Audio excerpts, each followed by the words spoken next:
Om NaMo Narayan. The ancient Indian astrologer में आपका स्वागत है।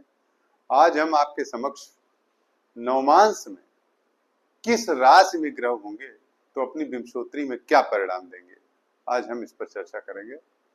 नवमांश बहुत महत्वपूर्ण है।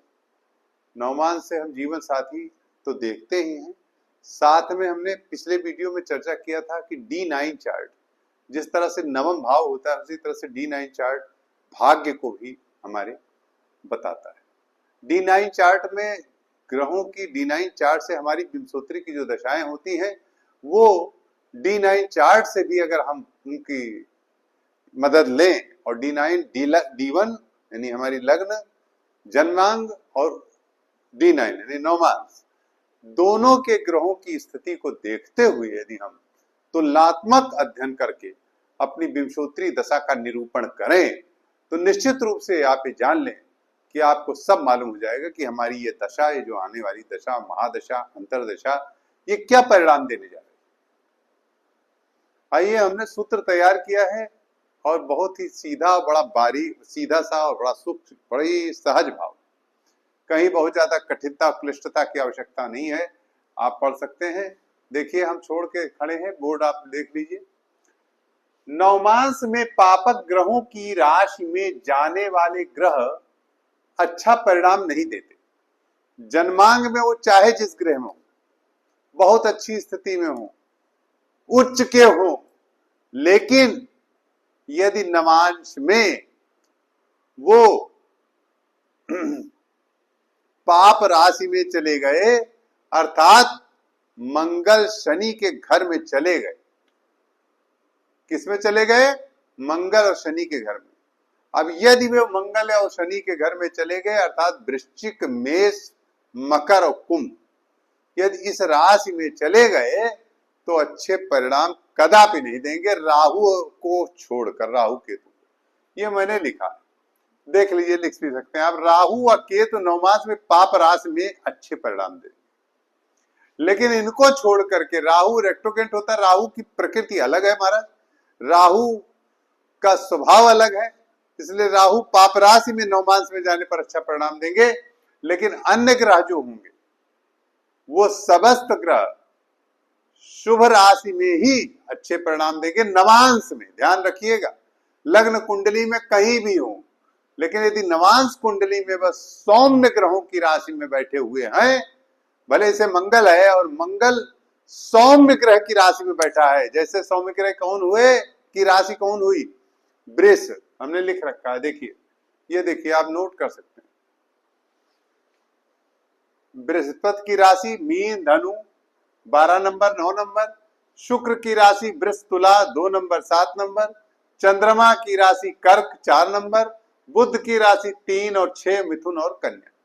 अब आप अच्छी तरह देख लीजिए, इस राशि में नवमांश में यदि ग्रह बैठे हैं, भले जन्मांग में कहीं भी हो, अच्छी स्थिति में हो, मान लीजिए जन्मांग में बहुत अच्छी स्थिति, उच्च के ग्रह पड़े हुए, और नवमांश में जाकर के पाप राशि में बैठ जाते हैं, तो आपका आधा परिणाम, जिसे सड़बल निकालते समय हमें ये ध्यान रखना है, आधा यानी 50% बल उसका समाप्त हो जाता है, तुरंत बल का अपहरण हो जाता है, ये आप जान लें।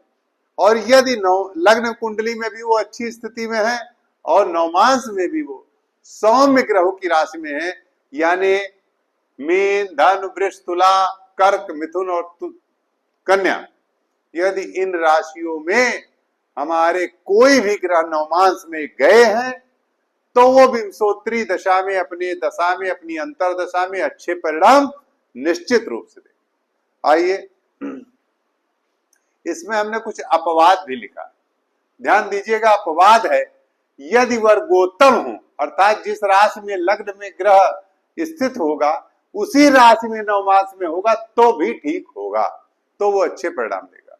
मान लीजिए वह लग्न कुंडली में पाप राशि में है और जिस राशि में माने कुंभ में है, और नवमांश में भी कुंभ में चला गया तो पाप राशि हो गई, लेकिन वहां लग्न में भी कुंभ में और नवमांश में भी कुंभ में, तो इसे वर्गोत्तम कहेंगे, स्ववर्ग में कहेंगे।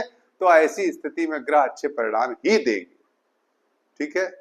तो आइए आज हम इस पर चर्चा करेंगे, और इस पर चर्चा करने के लिए हमने दो सेलिब्रिटीज की कुंडली ली है। एक तो अमिताभ बच्चन की ली है और एक माननीय प्रधानमंत्री, पूर्व प्रधानमंत्री अटल बिहारी वाजपेयी जी की कुंडली ली है। लीजिए साहब, आप अमिताभ बच्चन की कुंडली देखिए। कुंभ लग्न की कुंडली है अमिताभ बच्चन की, और शनि चतुर्थ भाव में है, सप्तम भाव में राहु है, छठे भाव में बृहस्पति है, षष्ठ भाव में बुध, मंगल, सूर्य और शुक्र है, नवम भाव में चंद्रमा है, तुला में। अब देखिए कि इनकी कौन सी दशा सबसे लाभकारी रही। अब देखिए, शनि अपने मित्र राशि में है और केंद्र में बैठा हुआ है। जैसे ही शनि की महादशा इनके चली, अब देखिए नवमांश में शनि कहाँ है, देखिए नवमांश में शनि मिथुन राशि में है, अपने मित्र की राशि में और शुभ राशि में, मिथुन राशि, हमने यहाँ शुभ राशि दिया है, मिथुन राशि में बैठा हुआ है शनि। तो जैसे ही शनि की महादशा चली, शनि की महादशा में, शनि की ही अंतरदशा में 1973 से 74 के बीच जंजीर नामक पिक्चर से इन्होंने अपना पदार्पण किया, और जंजीर बहुत लोकप्रिय रही। मेरे ख्याल से बॉक्स ऑफिस कहा जाता था, बॉक्स ऑफिस पर उसने उस जमाने में बहुत ही सफलता अर्जित की, बहुत पैसा कमाया। उसी प्रकार से हम आते हैं, हमने आपको दिखाया कि नवमांश में, आप ध्यान से देखिएगा कि शनि यहां नवमांश में मिथुन राशि में, ये हम आपको दिखा दें, ये शनि बैठे हुए हैं, ये शनि मिथुन राशि 3 नंबर राशि में, और शनि में जैसे ही शनि की दशा आई वो लाभकारी रही। इसके बाद इनकी बुध की दशा आई। बुध की जब महादशा इनकी चली तो बुध यहाँ पर तो अपनी ही राशि में है, अष्टम भाव में, धन को देख रहे हैं, तो अच्छा परिणाम करना चाहिए। लेकिन बुध यहाँ पर कहाँ चले गए, सूर्य की राशि में तपने लगे, अर्थात पापक राशि। कुछ तो पाप ग्रह है ये सूर्य, पूरा नहीं है। सूर्य को कभी भी कंप्लीट और अधिक पापक राशि के ग्रहों में नहीं रखा जाता, जान लीजिए। फिर भी बुध जब सूर्य के राशि में आए तो बुध की दशा में थोड़ा सा इनको समस्याएं आई, केबीसी का समस्या, जो केबीसी बनाना पड़ा इनको, उसी वजह से तमाम इनको ऐसी स्थिति आई कि इनकी जो कंपनी थी, एबीसी जो भी कंपनी रही हो, वो करोड़ों के कर्जे में गई। और उसके बाद फिर से इन्होंने करियर अपना अच्छा शुरू किया। और फिर जब इनकी केतु की दशा आई तो इनकी केतु की महादशा देखिए, केतु इनका यहाँ अब कुंभ राशि में बैठा है, नवमांश में देखिए केतु कहाँ है, शुभ राशि धनु में, ये देखिए बृहस्पति की राशि में बैठा, अद्भुत परिणाम दिया केतु। ठीक, आइए अब हम अटल जी की कुंडली पे चर्चा करते हैं। अटल जी की कुंडली में जैसा कि मैंने लिखा है कि राहु और केतु नवमांश में पाप राशि के अच्छे परिणाम देंगे, इसलिए मैंने अपवाद स्वरूप एक कुंडली ली है अटल जी की कुंडली में राहु की महादशा, दशम में राहु है, बहुत अच्छे परिणाम देता है। आप जानते हो दशम का राहु, मैं पिछली वीडियो में कह चुका हूं, दशम का राहु बहुत लाभकारी होता है। दशम के राहु की महादशा चली, दशम के राहु की दशा, राहु यहाँ देखिए पाप राशि में, मैंने लिखा है कि नवमांश में पाप राशि में राहु अच्छे परिणाम देंगे। तो यहाँ पर मकर राशि में राहु है।